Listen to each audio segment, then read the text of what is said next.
everyone should have a song in their voice, you know, in their heart. I can sing the first verse of it. Try to remember the time in. Damn. Well, you know what, you tried, and that's the That's it. I mean, you can only do what you can do, exactly. and then you can do what you do. You can't know what you're doing unless you do Unless you do it, and then you know what you've done, and then you can do it again. And then it's done. It's a done deal. So much like this show should be. So true. So welcome, ladies and gentlemen, to this week's edition of the Squatchable podcast, where we take some Bigfoot news stories from the week and have a little chat about them. Joining me, as always, from Power Breakdown, Phil Pulling. Phil. It's Tiki Man there, Richard. It's Tiki Man. Sorry, that was my bad. You're right. Yeah. Let's get all the cock-ups out of the way now, and then we can just have a good show. But yes, Tiki Man from his new Tiki podcast. That's going to happen, hopefully, very soon. Live from the Lizard Lounge, called Midnight at the Oasis. Nice. And if you enjoy Tiki Man and his new podcast, you may enjoy the badly drawn misadventures of two Bigfoot. Head on over to Bigfooting with Keith and Colin on Facebook, where this week, oh damn, I knew what I was doing and I've completely forgotten. It's gone from my head. Oh yeah, the Mecha Carrot is running amok. Everyone's quite happy with the Mecha Carrot, so I'm going to run with that for a little while. God. You know, you have this mind that very creative. You're extremely creative individual. The good part of being schizophrenic is I'm constantly be dragged into a fantasy world, and you know it crops up with some good ideas. You know? Might as well take advantage of it. Exactly. You know, it's my power.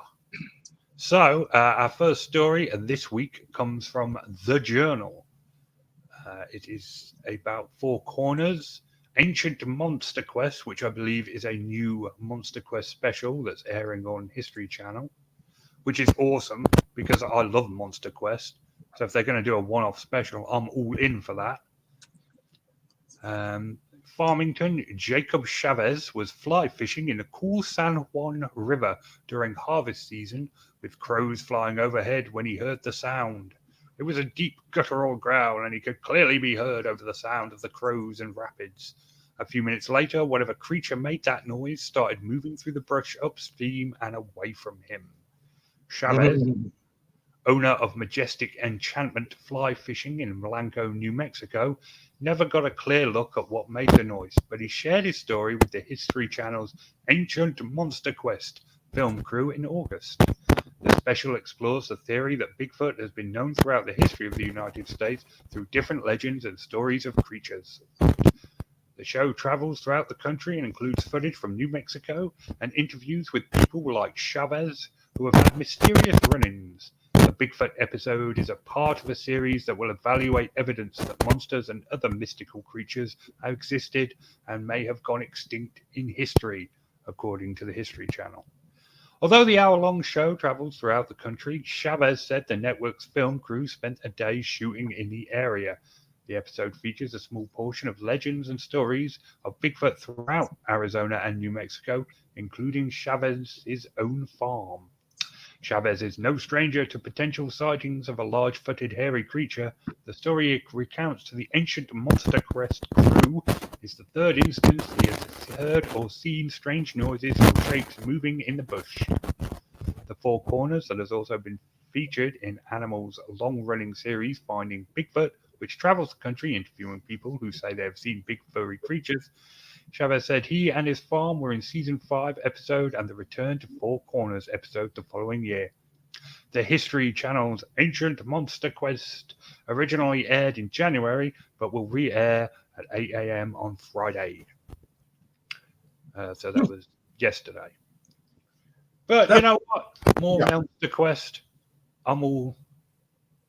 I used to watch that religiously. I have not seen the new one, and I'm always skirting through the Discovery type channels, and I've got to see it. By the way, your microphone's starting to crackle again, so you may want to be careful. Oh, great. Okay, I'll just hold it. There you go. You're good now. Okay, good. Don't move. Don't breathe. I'm not moving. I'm not breathing. Don't talk. Chubbs, I'm glad you're in the chat room, my friend, because we have got a story specially for you. I would have invited you to be on the show tonight, but Nikki said she was going to be on but just hasn't shown on. So if you want to join in, give me a message and I'll send you a link. If not, stay with us for an awesome story. Ancient Monster Quest. Great. Bring Monster Quest back. Get rid of Finding Bigfoot. That's Richard's thing. That's Richard's thing. Get rid of Bigfoot. Finding Bigfoot. I did not care for it. All it did was fill a subject that was already convoluted and attract like soccer mums and the woo crowd and everything. Yeah, it didn't do anything for me at all, except gave me something to poke fun at. Basically, that was it. I mean, like the first few episodes, get behind it, but every episode was pretty much exactly the same. Exactly. The same formula. They did the same exact things. The only thing interesting about it was when they do the town hall meeting at the beginning of the show. After that, you might as well just turn it off. Mm-hmm. I mean, they get up, they tell their story. Oh, that's interesting. Okay, on to the news or something else. Exactly. I mean, if you're gonna watch fiction, just turn on the news.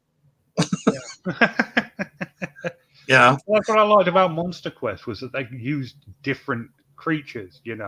Oh, it's not just that, but it's not just that. It's just that at the end, a lot of times they will debunk it or they will point out like where it came from, and like the one Dogman thing where the guy admitted filming it with an 8mm camera. Yeah, the Gable film. The Gable film got me hook, line, and sinker. God, it looks so real. I bought into that. I was so disappointed when it turned out it wasn't real. I actually was too, because it looked like, and of course that was back in the day when ghillie suits were not very well known. Mm-hmm. Not well, maybe to hunters, but not the general public.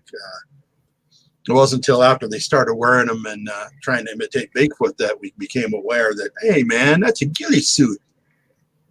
What the F? Mm-hmm. Notice I didn't say it. No, you didn't. Well done. Yes. Oh, is that it? That's it. Okay. Yes. But and they actually came up with evidence a couple of times on Monster Quest. They were one of the first shows to get a picture of what could be a giant squid when they went to the Sea of Cortez that first time. They do exist. They do exist, and for a while, no one had ever seen one really. But good old Monster Quest. So if they're bringing that back, I'm on board. Our next story isn't so much a story. Hey. Oh, sorry. I thought you weren't doing them. This portion of the show is being brought to you by The Best Things in Life, which are still free with minimum purchase at participating dealers. Okay. Good one. Awesome. Sorry, I thought, no, you did say you could do them. My bad. Okay. So our next one isn't a story. It's a rundown of my new favorite cryptid. Now, if you listen to the show regularly, you'll know that last week Chubbs brought up the Rougarou, which is a Cajun werewolf, which I have to admit I thought was like, what? A Cajun werewolf. You can't have region-specific cryptids. That's just insane. But I looked into it and wow, there is a lot about this thing. I mean, it's got its own wiki page. It's got a fan base. There are even Rougarou hunters that go out on YouTube looking for it. Rougarou, or the loup-garou, is essentially Louisiana's bayou-dwelling werewolf. is a prominent figure in Cajun folklore. It is most often described as having a human body with the head of a wolf or dog, with glowing red eyes and razor-sharp teeth. Variations also associated with animals such as pigs, cows, chickens, due to the fact that the wolves are not often seen in the area. Hmm. Ooh. Well, we there's a werewolf forest up here in Oregon. So werewolf forest. But they don't call it the Rougarou. They call it something different. They call it werewolf. No, but this is a specific werewolf. Like this is the Rougarou. So there is a difference then. Oh yeah. Can't just go. It's like saying dogmen are the same thing as werewolves. That's racist. Yeah, that's true. And we all know that there's so much difference. The dogman is a thing that is the dogman 24/7, and a werewolf is only a werewolf when the moon is full. Exactly. Other than that, they're the same. Mm-hmm. So when you see a dogman and it's at night, it could be a werewolf. Yeah. So you'd have to follow it around, and if it didn't turn, sure you would. Yeah. Well, that just goes without saying. Then you'd be like, well, that's obviously a werewolf then, or that's a dogman. So there you go. I mean, experts will probably be able to tell the difference just by looking at them, but us laymen will just have to hang around it until Well, yeah, I'm sure. It's just like Bigfoot. You need if you have the expert right there. Yep. You can. Hey, what is it? He can tell you right off. Yeah, well, that's a Bigfoot there. Yeah. Exactly. Yeah. That large bipedal hairy thing is a Bigfoot. Mm-hmm. And that's how Bigfoot experts, make their money. So the Rougarou isn't a loner, though. It associates itself with the skunk ape and the Honey Island swamp monster. Now, wait a minute. Wait. I saw a movie once where the werewolf and Bigfoot were fighting. No, wait. That was the werewolf versus Dracula. Never mind. My money's on the werewolf. You would think. Werewolves are weenie, and vampires are weenies. A werewolf could kick a vampire's butt. Yeah, but the vampire's already dead. There's only one way to kill him. Werewolves are technically undead as well. Oh, who says? They can only be killed by silver to the heart. Oh, well, I guess so.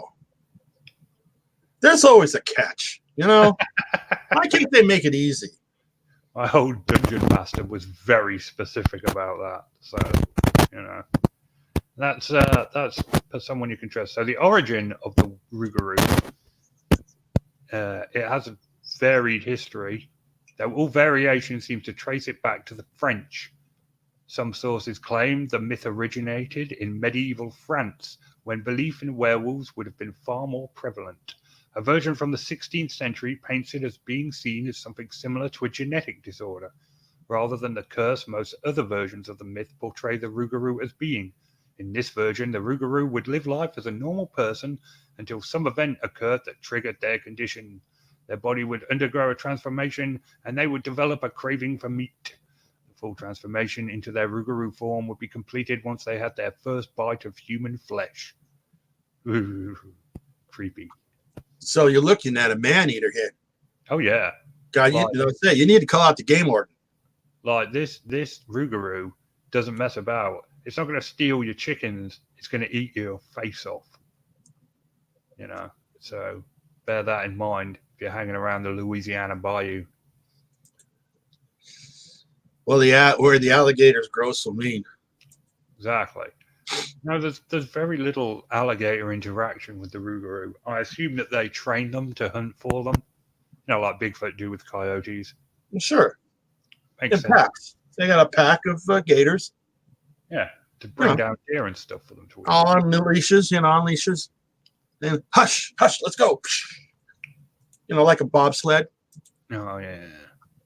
A story in the Nicholas Worth college paper titled Rougarou Remains Strong Figure in Cajun Folklore, that is possibly the least imaginative title since this show's title, recounts a story from a woman about an experience in her youth. She says that a local boy was being followed by a dog when he decided to cut it with his pocket knife. What? Okay. Read that sentence again, will you? She says a local boy was being followed by a dog when he decided to cut it with his pocket knife. That's what I thought you said. Because like every time a dog follows me, I want to stab it. Well, sure, with a little 3-inch pocket knife. That'll stop him.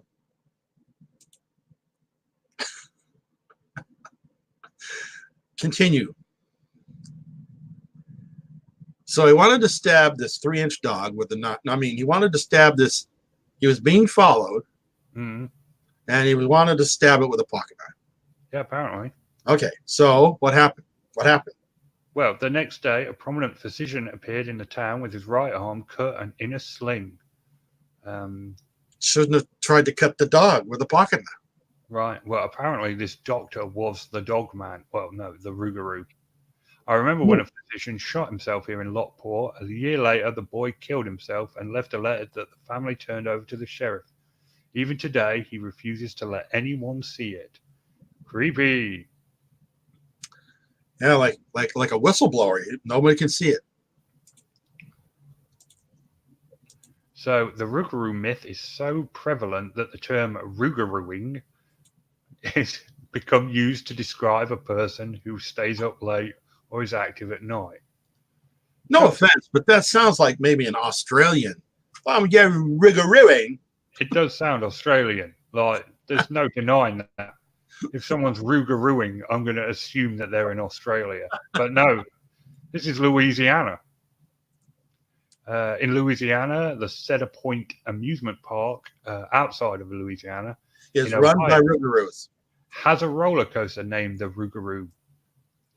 Whether the Rougarou is cryptid stalking the streets at night or just waiting to pass its curse onto the next unfortunate soul, or whether it's merely a tool used to scare Catholics into keeping Lent, it is clear that the Rougarou has left its mark on southern Louisiana. That's so weird because I used to be Catholic and I gave it up for Lent. That's weird. Well, the Rougarou might come for you. You know. Never know. But yeah, the more I look into this this Rougarou, the more I love it. It's definitely one of my favorite cryptids. Maybe it's because I like Cajun culture so much, but the Rougarou gets You just want to get a mess of jambalaya. Yeah, I do like jambalaya. With a mess of crawfish all mixed in there. That nice rice. That good eating right there. Okay, moving on to our commercial. Hey, you, my friend, you unpopular? When you see somebody you know on the street, does he cross over to the other side? Are you unpopular with the ladies? Well, get yourself a bottle of Dr. Kitchener's 89 antiseptics. Then you rinse your mouth with 3 quarts of water every day. Man, it's make your mouth feel so clean and cool, you will not be afraid to kiss nobody. No, sir. With that Kitchener's, you will always feel safe and sound like a pool door in a canary's cage. You can depend on any drug product that bears the name Rexall.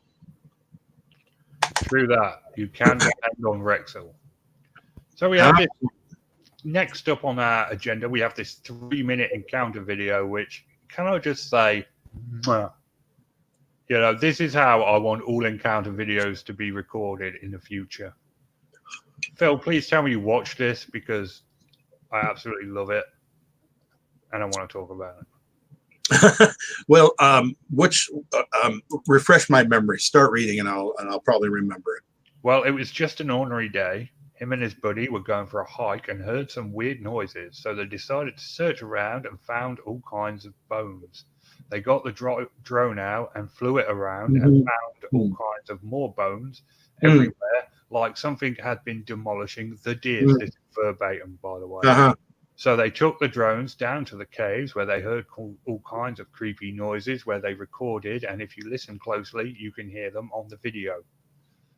The Halloween toy. Go ahead. Yeah. At that point, they took the drone up into the air to see if they could find something and found 2 dark shadows. They decided it was too foggy for the drones, so they decided it was time to hit the woods to see if they could find it. They totaled their car and the hunt was over.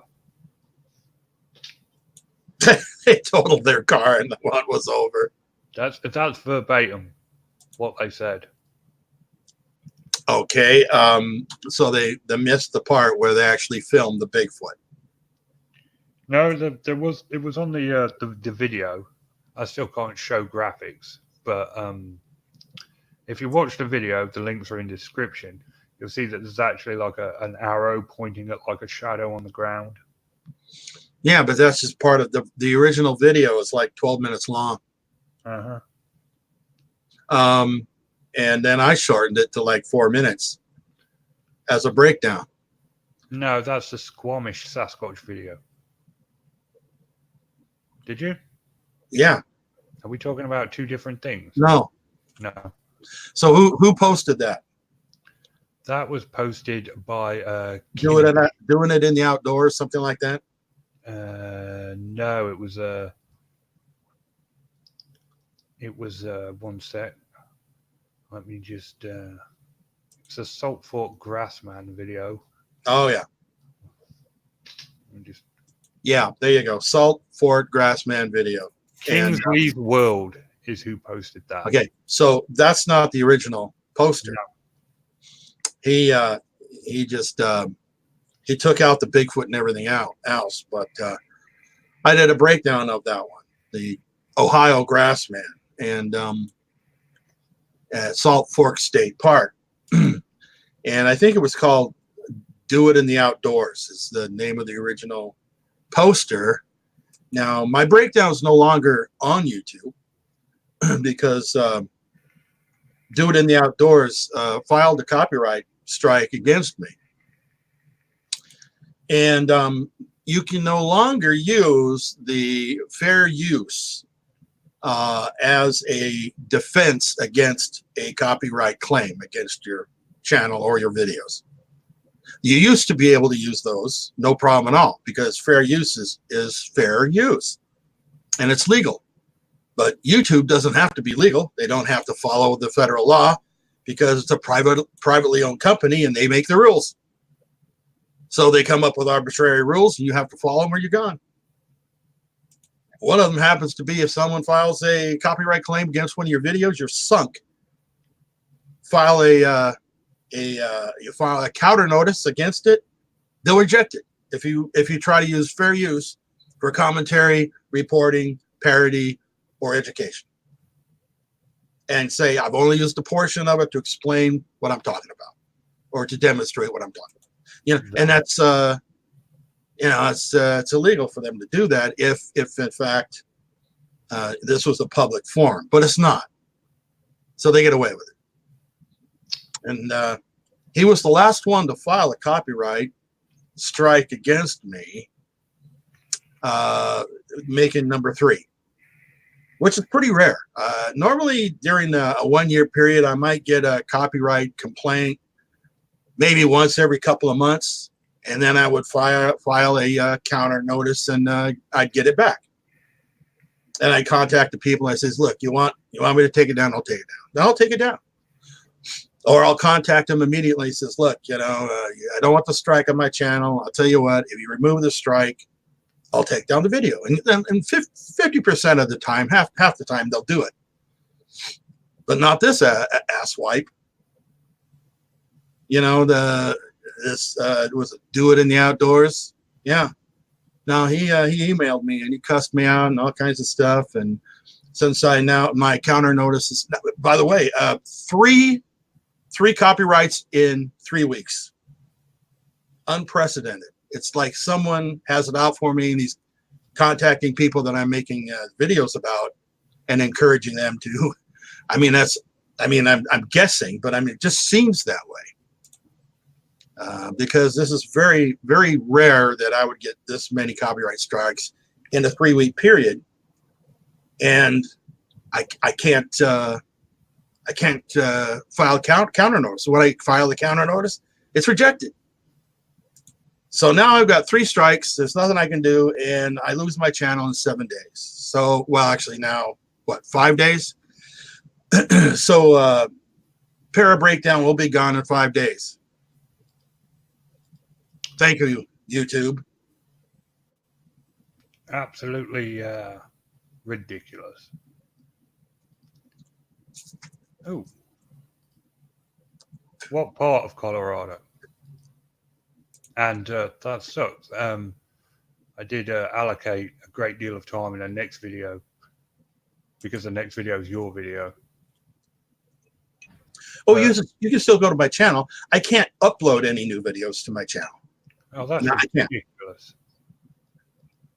That is ridiculous. And it does seem like some kind of some conspiracy against you. Yeah, well, because I examine people's videos and I basically say, well, this is total BS. This guy's a hoaxer, and of course they're going to get their panties in the wad. They got thin skin. They're like little girls, and they have to seek some kind of retribution. Because it's like, well, I tell the truth, and they don't like the truth because they're trying to pull the wool over everyone's eyes and claim this is real, and they're lying to you. They get called out and they get pissed. Yeah. Okay. And there's no way to do a breakdown without showing a bit of the original video, which kind of sucks. There is a way. I could just tell the story and say, imagine if you will. Maybe you'll have to start doing that. I mean, they can't file copyright claims against No, that. I'm making new videos and they're going on Patreon. Good plan. Oh, Patreon. Yeah. That's genius.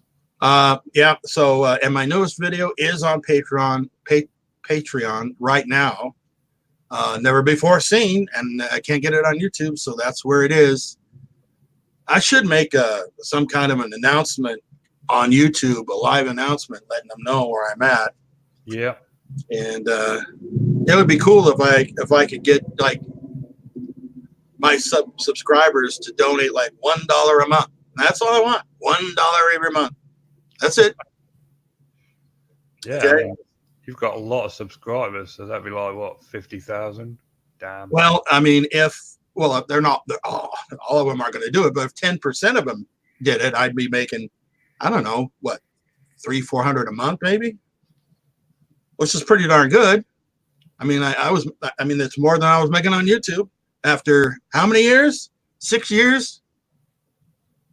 And you're like, one of the bigger channels as well. No, not really. Well, I mean, like in our circle. Right. I mean, you don't have like millions of subscribers. You're not up there with like PewDiePie and stuff, but you're like in our friend circle. You're one of the big dicks, if you will. But right down. Everyone knows Super Soylent. So, I mean, it's ridiculous. It's utterly ridiculous, and it just feels like, they're just eroding away our basic human rights. well, YouTube is doing it. I mean, YouTube's been attacking the small guy for what, 3 years now. I mean, with the monetization thing, I mean, they demonetized my channel for what, 2 months? I finally got it back. I saw the writing on the wall. I should have taken steps back then. I mean, I just don't get it. I mean, YouTube makes its money off like people like you, the little guys who get like loads of subscribers coming in, looking at the ads, small 3-minute videos. You've had a couple go viral, it just, they make their money off people like, of contributors. They have people that make free content for them, and they make money off the advertisement revenues. Right. As well as I understand it. So, why can't they just pay? They used to pay people a fair wage, and they were still making money. And now they're not paying people a fair wage, and people are leaving. And they're just going to end up bankrupting themselves. No, they're still keeping the big names out there to make them all kinds of cash. Hmm. They want to be more like cable channels on TV. No, I mean that's where they're aiming for. The bigger names, the bigger pocket. That's what they're going for. And now some guy puts a commercial up on a video where they've got 100,000 viewers. It's going to make more money than if they put the commercial on my site. Yeah. So, but anyway, I kept the same name, Para Breakdown, on Patreon, and also you may be interested in this, Richard. I am now also on what's that other one? The one with the audio. Anchor. Anchor. Yeah, I'm on Anchor, and that is the Midnight at the Oasis. That's what that's called, Midnight at the Oasis. And I'm posting all of the old stuff that I can find, including I found some of the old Unexplained Universe. Awesome. So there's going to be like, was it 3 I think I found, or 4, and those shows are going to go on there. Everyone loves Unexplained Universe. I still get people talking about that today. Oh, I'll be damned. You know, but that's good stuff. That is good stuff. So moving on to our next video. From Phil Pulling, Power Breakdown, the Sasquatch Squamish video. 4 minute long. The video was up. The description reads, the video was only uploaded for the benefits of a couple of friends. They are not claiming it was anything other than a strange encounter. And then Phil says, read the rest of the blurb yourself. After reading it, Phil admits begrudgingly that no one is making a claim that this is Bigfoot. We see the video. It's basically a black dot moving across a snowfield. If you zoom in and stabilize, you can kind of see that it might be bipedal. Apparently, it was in a place where no one else was. Where was it? Why, a popular tourist spot, of course. One of the people in the video is wearing a short sleeve shirt. So obviously, they're not that far into the wilderness. And then finally, we learn about Ridgewater Pete, who is probably the guy on the video. There we go. Power Breakdown, 4 minute long Sasquatch Squeamish video. Except there's a mystery at the end. There's a mystery at the end? Yeah. Oh, right. Yeah. The bit where he says he was in the... He was in the area at the end of July, but when the guys were filming the Bigfoot down on the glacier, it was July 2nd. Dun, dun, dun. Plot twist. I'm still going to go ahead and go out on a limb and say it was probably him in the video. Yeah, they just mistaken the time he was out there. That would be Occam's razor right there. Okay, so we have run along. I've written in my notes here, leave time for Phil to talk about YouTube, but you already did that. So I feel like we can move on to the next and final video of the night, which is... More coffee, Tom? No, thanks. Try one of these Tino's pizza rolls, Brad. They're great. Okay. It's a nice party, Mrs. Clark. I see your husband didn't like your coffee. I beg your pardon. I'm Mrs. Johnson. You should try my coffee. Look, I don't know who you are or how you got into my house, but you take your coffee and leave, okay? What's that? Beats me. Do you like the pizza rolls? Wow, they taste like cheeseburgers. And these taste like chili burgers, and then over here I have ham and cheese. You seem to have everything, Mrs. Clark. Everything you had bread too. No, but you do. You can depend on any drug product that bears the name Rexall. Indeed you can. So, Absolutely. this final video is from Sylvanic Bigfoot, Todd Standing. I start off, my notes read, Dear God, why did I pick this video? So that's literally the first line in my notes. So I can tell this is going to be a good one. This is a 30-minute Todd Standing video about the time he got lost in the mountains and search and rescue had to come and get him. We start the video with a good 2-minute intro. Lots of Todd running around in a ghillie suit. Good music tracks. Not on the same standard as the late Tim Fasano's intros, but, you know, can't have everything. Todd starts out by talking about his training from a First Nations shaman, his training as a military sniper, and his ability to blend into any environment, use of camouflage. He then says that he's been on TV literally hundreds of times, and he knows that the TV shows he's on can't go into great detail, so he will go into great detail. Hold on. Can you stop just right there for a second? Yeah. Now, you know the guy's lying about everything when he can lie about something. Like the TV shows can't tell everything. That's crap. They'll tell everything they can. Anything they know, they'll tell for ratings. I know. You know, that's total crap when he says that. I know. Of course, him being a sniper and all that crap, that's crap too. But then he stops talking about the TV show and he takes a moment to talk about how great he is for a bit. He talks about how he's good at tracking stuff, how he's really good, how the footage he got of Bigfoot was totally worth everything he went through. And then it cuts out. And at this point, he takes the smeg a little bit because we have a 10-minute segment cut straight from the TV show he was on, the Search and Rescue TV show. I've watched this episode and I've watched lots of these episodes because I like these types of shows. But it's full 10 minutes, just lifted straight up. If he doesn't get flagged for copyright infraction for that, then there's something dangerously wrong with YouTube. Yeah, it's YouTube, but somebody has to object to it. I might object to it. There you go. Literally 10 minutes from the show. Like it's nothing he's done. It's just 10 minutes lifted straight from the show. There's a lot of TV fluff in the episode, but eventually Todd tells us how he escaped from a Bigfoot and ran into a bear. It's nice. He outran the bear, by the way. He outran the bear. You know, it was a big grizzly. Grizzlies, of course, have a max speed of 30 miles an hour, but Todd can run faster than that. Absolutely. Well, sure he can. It's nice to rewatch these shows with a fresher eye because you can realize how hard they are trying not to laugh openly. In fact, at one point, one of them says, "We're not here to judge. We're just here to get the job done."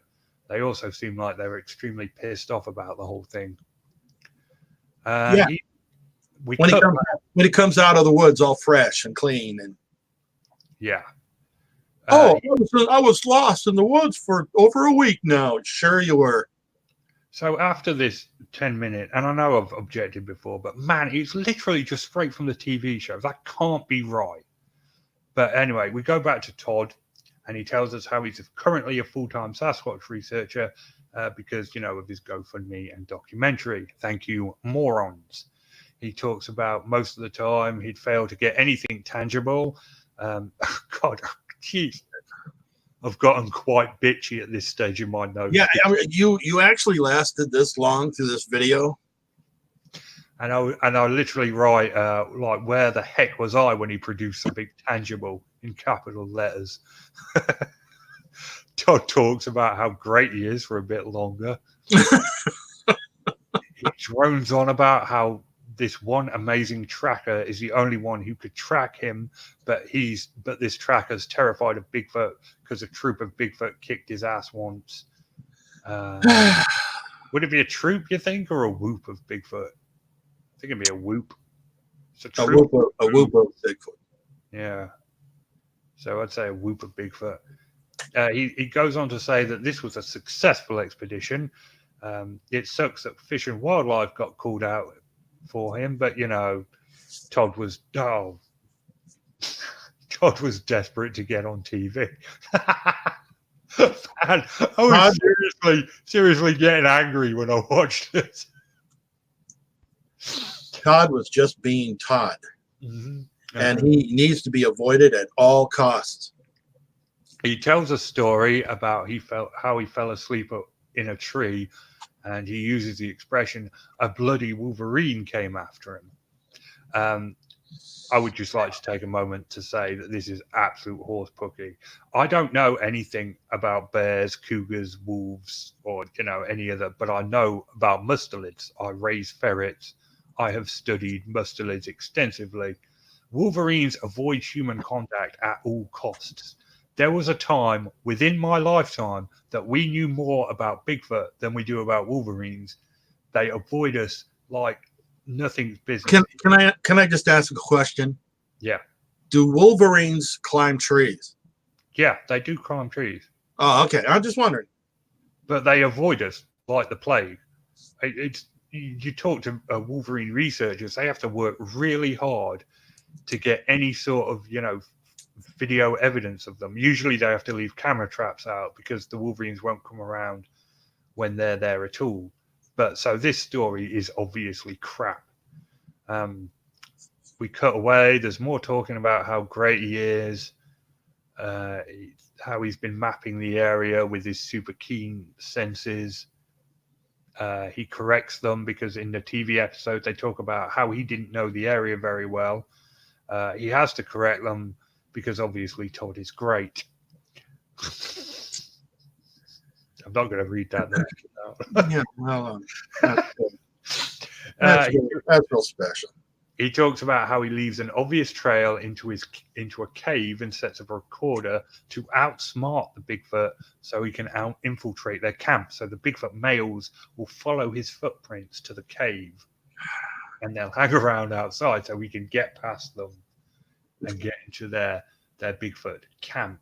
And the video, the Bigfoot he captured wasn't a male. He says this repeatedly, but this super awesome tracker that he's mentioned before points out that it's a female. Because Stop. Just please stop. Just stop. Please. I'm begging you. Just not anymore. Okay. No more. Well, there's still some more. It was a No, there isn't. That's the end of the story. God, that was a good telling of it too. Oh. Can I read out the last line? Okay, hold on. Let me get something to put in my ears. No, I'll just mute you for a second here. No, you're going to want to hear this. Okay, all right, fine. Okay, so Fish and Wildlife apparently used the area he was researching in to dump man-eating problem animals. So Todd is even more of a badass than people originally thought for going up there. Him going out there makes him like the most awesome person ever. He doesn't want to be like David Paulides and stuff. He wants to be scientific and boots on the ground. And I end my notes by saying he should really stop lying and stuff then. He needs a boot to the head. 30-minute video. I sat through all of it. And you know what? I'm coming around. Todd Standing is I can see that. Clearly the greatest human being that has ever lived. Now that Tim Fasano's no longer around, you had to move on. That's it. I'm just going to be getting more and more Todd Standing videos until eventually, the Squatchable podcast is going to be 5 Todd Standing videos. That's where I'm going to be. I don't know much about Todd Standing personally. He's not my white whale. Matthew Johnson's my white whale. There are people that have researched Todd Standing more than me. I just have a passing familiarity with him. You just need to look at his Bigfoot pictures to know they're fake. And so this is the first time I've ever... Dr. Jeff Meldrum responded to our little article about Todd Standing, the article that David Falconer and I did together about the Sylvanic Bigfoots and all that. You remember that article, right? I do indeed. With photos and all that crap and how we debunked everything this guy was doing, and as far as the videos and photos that he was showing and all that. And so Dr. Meldrum, Jeff Meldrum, basically wasn't happy with what we did. He chastised us quite firmly for not knowing that how real these looked. Yeah. That just goes to show, just because you're a scientist doesn't mean you can't be gullible. You just got to look at one of his. I mean, honestly, we weren't showing feet, okay?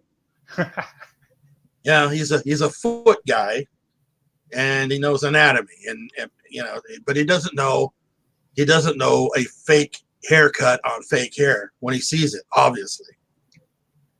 But yeah, this was the first time I'd ever really seen Todd talking for a long period of time. Oh, I was at the seminars. One of the guest speakers at a seminar here in Washington. He got up. He was scheduled for a half hour. He got up there. He talked over an hour and a half, just nonstop about how great he was. Yes. Yeah. And finally, people started going up to the guy who was running the show and said, "Listen, you got to get this guy off the stage." That's when what's his name? Survivor Man. What's his name? Les Stroud. Les Stroud. He fell asleep. He was over there next to the stage, and he leaned back against the wall, went to sleep. Well, got to be honest. The link is in the description if you guys want to watch it. You were warned. I've given you fair warning. There is a lot of how great Todd is in And if that doesn't help you, don't watch it. Maybe that'll help. Just flat out saying, Just don't watch it. Just don't. Do not waste your time. Fair enough. I agree wholeheartedly with that. That'll wrap us up for this week. Is any cool stuff going on in your Patreon? You're going to be doing behind the scenes videos? I don't think so, but they are going to be live though, and it's going to be in the Tiki Bar, and it's going to be every week is going to be a different area. The Tiki Bar is quite large, so every week I'm going to be set up in a different area. So the backdrop will change. No blue screen. No. It's a real thing. Mm. So anyway, so that's going to happen soon. Tiki Man goes live soon. Yeah. Looking forward to that. It's going to be using what we're on right now, as a matter of fact. StreamYard. Ooh. Yeah. And it's going to be streaming on StreamYard, and then it's going to go to my Patreon account. So, boom, just like that. And then my Vimeo account, and then over to the other one. So, cool. I'm trying to spread out as much as I can. Oh, and then my Facebook account. Nice. By the same name, Para Breakdown. Oh. All right then. Excellent. So you've got a big project coming up. Yes, it's taken a lot of time to prepare for this. Excellent. We're launching the Tiki Man. This is one of them where was I when JFK was shot moments. Where were you when Tiki Man went live? That's what you're going to be asking yourself. That's a good point. Good, valid point. All right, so be there.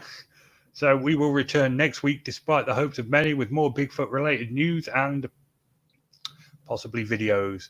It's good night from me, and it's good night from Phil. Good night. Tiki Man.